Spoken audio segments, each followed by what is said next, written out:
Salam Bapak Ibu Saudara yang dikasihi Tuhan. Pada pagi hari ini kita akan mempersiapkan hati kita untuk memulai ibadah kita secara online. Kita percaya Tuhan akan senantiasa memberkati dan memulihkan kehidupan kita. Mari kita akan datang kepada Tuhan dan kita akan angkat satu pujian. Aku mau cinta Yesus selamanya.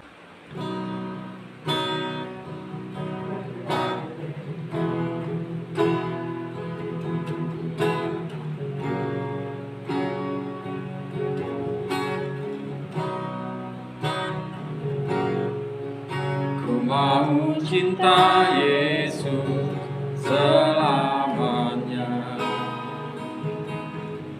Ku mau cinta Yesus selamanya.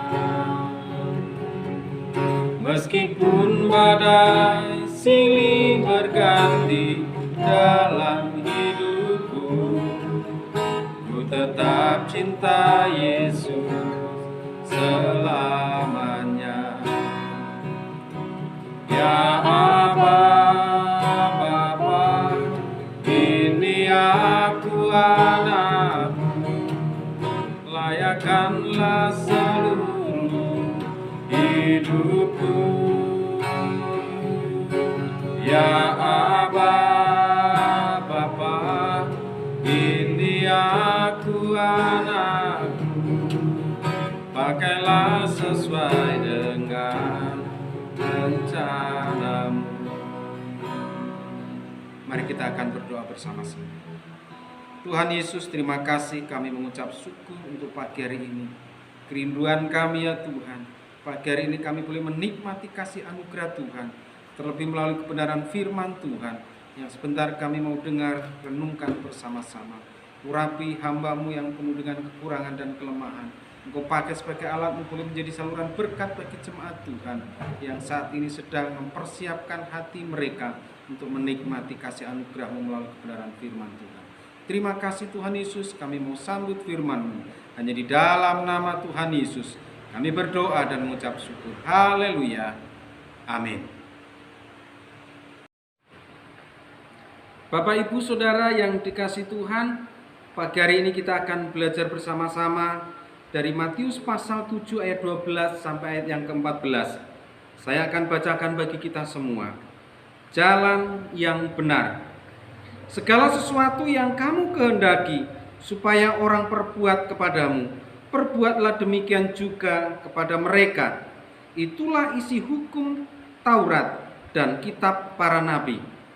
Masuklah melalui pintu yang sesak itu, karena lebarlah pintu dan luaslah jalan yang menuju kepada kebinasaan, dan banyak orang yang masuk melaluinya.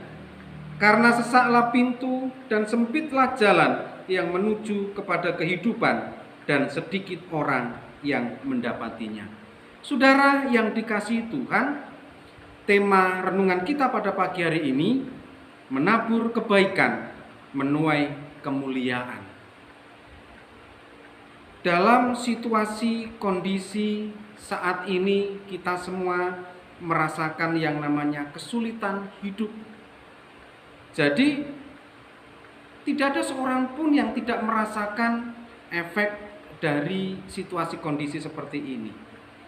Tetapi firman Tuhan mengingatkan kepada kita semua bahwa dalam situasi kondisi apapun kita harus tetap taat melakukan kebenaran firman Tuhan. Ingatlah, firman Tuhan mengatakan bahwa segala sesuatu yang kamu kehendaki supaya orang perbuat kepadamu, perbuatlah demikian juga kepada mereka. Dan lebih jelas lagi, kalimat selanjutnya menjelaskan, itulah isi seluruh hukum Taurat dan kitab para nabi. Artinya Bapak Ibu Saudara, dalam kitab perjanjian lama dan para nabi-nabi Tuhan, di dalam menuliskan isi kitab itu dalam pengajarannya, memberikan kesimpulan pengajaran tentang adanya kasih. Maka dikatakan itulah isi seluruh hukum Taurat dan kitab para nabi. Jadi betapa pentingnya penerapan kasih di dalam kehidupan kita. Mengapa kasih ini begitu ditekankan dan dikatakan masuklah melalui pintu yang sesak itu? Karena kasih ini sangat mudah diucapkan tetapi sulit untuk dilakukan. Untuk melakukan kasih, menerapkan dalam kehidupan kita, maka firman Tuhan mengumpamakan seperti pintu yang sangat sesak dan sedikit orang yang mau melaluinya. Sebagian besar orang memilih pintu yang besar yang tanpa halangan. Kehidupan kita juga seperti itu. Kita berharap banyak. Kalau boleh hidup kita senantiasa baik-baik saja. Tidak merasakan kesulitan, pergumulan dalam hidup kita. Tetapi ingatlah, sesuatu yang baik itu sesuatu yang sangat sulit untuk kita lakukan. Tetapi kalau kita mampu melakukannya, maka kita akan menemukan yang namanya hidup. Sekali lagi, situasi kondisi saat ini hampir semua orang merasa menjadi korban oleh keadaan.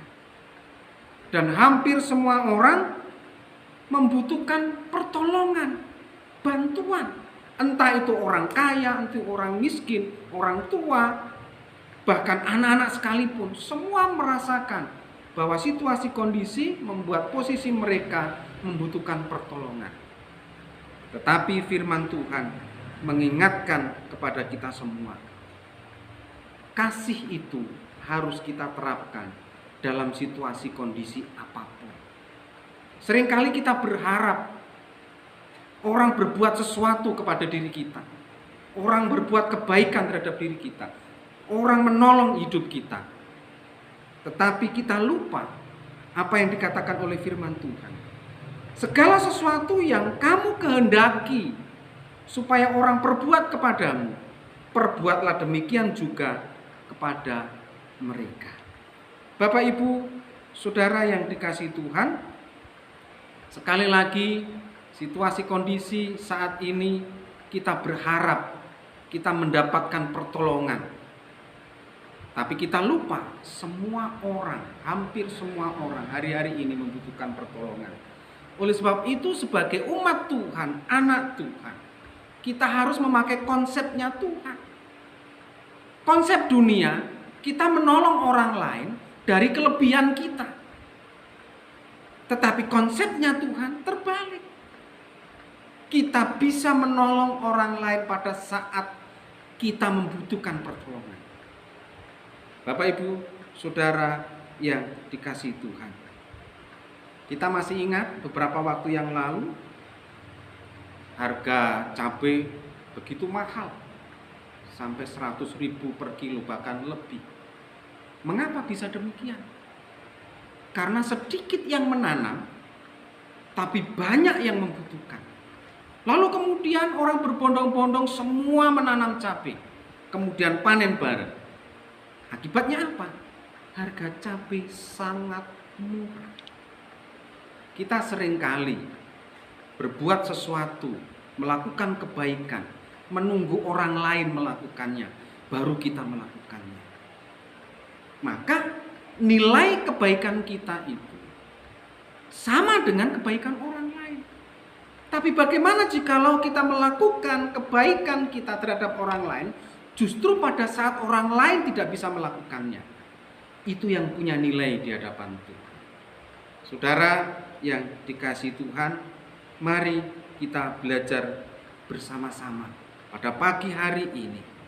Kalau kita ingin orang lain berbuat sesuatu terhadap diri kita, kita selalu ingin dihargai, kita selalu ingin dihormati, kita selalu ingin dibantu, ditolong oleh orang lain. Mengapa? Karena fokus kita aku, diri kita. Seringkali keegoisan kita muncul di situ. Yang penting aku, yang penting aku, yang lain nomor 2, nomor 3, bahkan tidak penting. Tapi hari ini firman Tuhan mengingatkan kepada kita semua. Mari kita melakukan sebelum orang lain melakukan terhadap diri kita, kita melakukannya terhadap orang lain. Apa yang kita lakukan tidak harus menunggu kita mampu melakukannya. Tetapi pada saat kita tidak mampu melakukannya, kita tidak bisa, pada saat kita membutuhkan pertolongan, tetapi justru kita melakukan dan bisa menolong orang lain, di situ nilainya yang di hadapan Tuhan memiliki nilai lebih di hadapan Tuhan. Mari kita menabur kebaikan terhadap orang lain.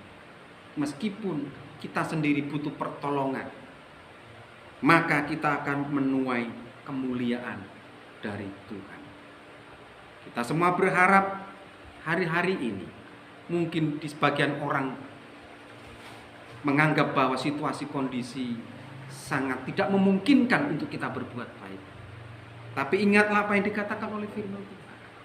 Ketika kita mampu melakukannya, menabur pada saat mungkin kita membutuhkan benih itu untuk diri kita sendiri, makanan kita sendiri, tapi kita mampu menabur. Kita menabur pada saat musim kemarau, disitulah nilainya Tuhan akan memberikan buah yang luar biasa. Kalau pada saat biasa, firman Tuhan katakan apa yang kita tabur, maka kita akan menuai buah 100 kali lipat. Tetapi pada saat kesulitan, kita sendiri membutuhkan, tapi kita berani menabur dan berbuat kebaikan, maka saya yakin dan percaya, tidak hanya kita akan diberkati, kita akan menuai buahnya 100 kali lipat, mungkin bisa jadi 200 kali lipat, bahkan mungkin 500 kali lipat. Lakukan pada saat orang lain tidak bisa melakukannya, maka Tuhan akan memberkati hidup kita. Amin. Kita berdoa. Tuhan Yesus, terima kasih. Kami mengucap syukur untuk kasih anugerah-Mu. Firman Tuhan yang kami boleh dengar pada pagi hari ini, kami percaya sungguh akan memberkati kami semua. Berkati jemaat-jemaat Tuhan yang hari-hari ini sedang bergumul untuk kehidupan mereka, kebutuhan mereka. Kami percaya Tuhan akan buka jalan, Engkau akan memberkati. Berkatilah pekerjaan usaha jemaat, berkati keluarga rumah tangga mereka, berkati apapun yang menjadi pergumulan hidup mereka. Karena kami yakin dan percaya, ketika kami sungguh-sungguh berserah kepadamu, maka Tuhan yang akan menolong, menjamin hidup kami hari ini sampai untuk selama-lamanya. Kami mengucap syukur untuk ibadah kami pagi hari ini, dan kami percaya Engkau sudah memberkati kami semua. Mari Bapak Ibu Saudara yang dikasihi Tuhan, pada pagi hari ini kita akan menyampaikan doa Bapa kami. Bapa kami yang di surga, dikuduskanlah namamu. Datanglah kerajaan-Mu, jadilah kehendak-Mu di bumi seperti di surga. Berikanlah kami pada hari ini makanan kami yang secukupnya, dan ampunilah kami akan kesalahan kami, seperti kami juga mengampuni orang yang bersalah kepada kami. Dan janganlah membawa kami ke dalam pencobaan, tetapi lepaskanlah kami daripada yang jahat. Karena Engkau-lah yang empunya kerajaan dan kuasa dan kemuliaan sampai selama-lamanya. Pada akhirnya, Bapak Ibu Saudara yang dikasihi Tuhan, terimalah berkat kasih anugerah Tuhan yang asalnya dari Allah Bapa, persekutuan kita dengan Tuhan Yesus Kristus, dan penghiburannya melalui Roh Kudus, kiranya menyertai saya dan saudara mulai hari ini sampai Tuhan Yesus datang untuk yang kedua kali. Di dalam nama Tuhan Yesus kami sudah berdoa dan mengucap syukur. Haleluya. Amin. Tuhan Yesus memberkati kita semua.